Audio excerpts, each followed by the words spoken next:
આજે બહાર જેવી આપણે ઘરે બનાવીશું પાવભાજી એકદમ ટેસ્ટી એવી।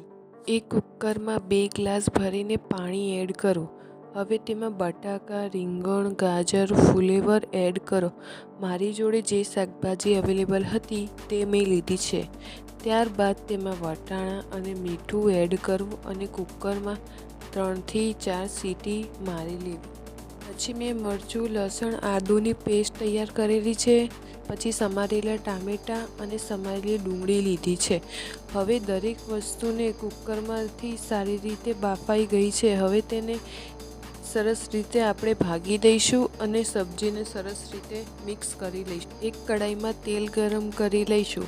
પાવભાજી બનાવવામાં તેલનું પ્રમાણ થોડું વધારે હોય છે। ત્યાર પછી તેમાં આપણે તેજપત્તા, બાજિયાના ફૂલ, તજ અને સમારેલી ડુંગળી, આદુ, મરચાં, લસણની પેસ્ટ એડ કરીને તેને કૂક કરી લઈશું। 5 મિનિટ પછી ડુંગળીની પેસ્ટ અને કૂક થઈ જાય ત્યારબાદ તેમાં સમારેલા ટામેટાં એડ કરવા।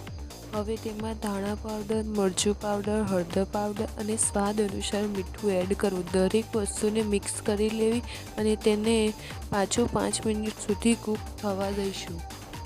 તેમાં મિક્સ કરેલી શાકભાજી એડ કરીશું। દરેક વસ્તુ મિક્સ કરી લેવી।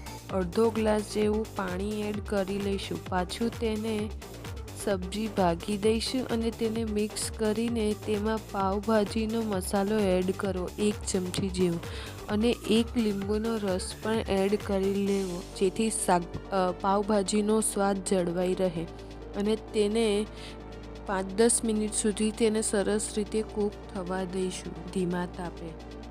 લો તૈયાર થઈ ગયું પાવભાજી એકદમ ટેસ્ટી એવું। મારી આ રેસીપી જરૂરથી ટ્રાય કરજો।